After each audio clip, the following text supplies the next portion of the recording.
Now, in order for us to add our objects in as documents to our collection, we're going to do it very similar to how we did it inside of our create user profile document function. We're going to create the reference document object, and then we're going to set it using .set. Now, the thing about Firestore is that we can only make one set call at a time. We can't actually say, for example, call collection ref .set and then set an array of values in as the collections documents. But that's okay. We can just write code that will do that for us. But the thing to consider is that because each call is individual, they fire one at a time. If our internet connection, say, stops halfway through, our code only will have saved half those documents because the other half would not have made it to the server. Now, this is bad because our code becomes unpredictable. We want to know that if we hit our function and all of our requests send, all of them should set. If any of them fail, we want the whole thing to fail because then we can anticipate that, right? We know that our code is consistent. So in order to do that, we have to do what's called a batch write. And a batch write is essentially just a way to batch or group all our calls together into one big request. So here's how we're going to do it.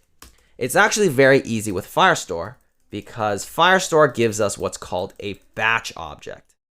And with this batch object, we just add all of our, for example, sets into it, and then we fire it off whenever we're done adding all the calls we want to it.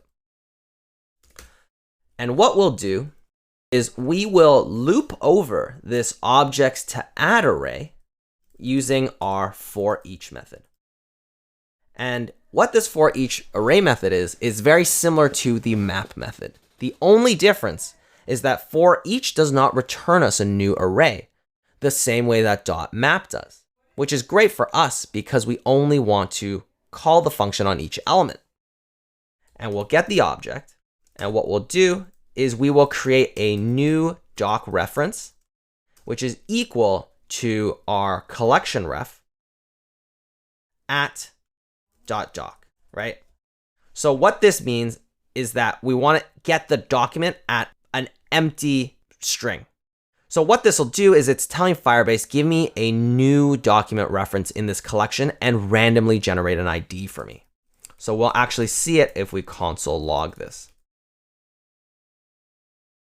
If we save this and we go back to our app, we'll see that we logged 5 document reference objects, and each one points to its own unique ID. Because we're telling Firestore that in this collection, I want you to make me new document reference objects, but create your own key. For example, what we can pass is our object title value. And now if we save, we will see that the ID inside of our document is our title on our object. But we want this key to always be unique. So we'll just let Firestore set it for us. And then what we need to do is we need to actually set the value using our new doc ref. The only thing is that we want to batch it at this point. So instead of calling new doc ref .set, we're going to call batch.set. And what we'll pass it is the document reference and the value we want to set it to. So we want to set it to the object. And that's all we're going to do. We're just going to loop through this array and batch these calls together. And then what we'll do is we want to fire off our batch call. Now, what we need to do that is call batch.commit. And .commit will fire off our batch request. But what it returns us back from calling .commit is a promise. When commit succeeds, it will come back and resolve a void value, meaning a null value. And that's useful for us because if we call this function somewhere, we can chain off this function and then call .then and do something if this call succeeds, or we can handle errors as well. So we need to return this from our call, but we're going to make this an async function because we're doing an asynchronous request. So we will return await batch commit. Now, before we save this file, we do have to remember that this collection does hold values that we don't want in our database, like the route name and the ID, because we're asking Firebase to generate them for us. So what we can do is we can actually say inside of our app.js, instead of passing the full array, what we'll pass in is a new array where we get the object and we are going to destructure off of it the title and the items. So just the properties we want. And then we'll just return a new object where title goes to title and items goes to items. So this collections array.map will be returning us an array of just objects with the values that we want to keep. And now if we save in both files, if we go back to our Firebase application, we'll see that we have our new collections with the items inside. And these items have exactly the fields that we're looking for. They have the title and they have the items.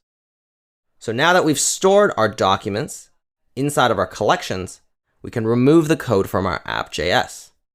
So we need to get rid of all of this code that we had added into our app.js component did mount. Now, the reason we want to do this is because, as we mentioned, we just wanted to programmatically add our code of our shop data into our Firestore. But after that's done, there's no reason to keep that code inside of our component anymore. But the good news is that we do have this function that we can use to make new collections and documents whenever we want. So now what we got to do is we need to pull our data from this collection into our application and then store it inside of a reducer instead of just setting it as the initial value in our shop reducer right now. So let's see how we can do that.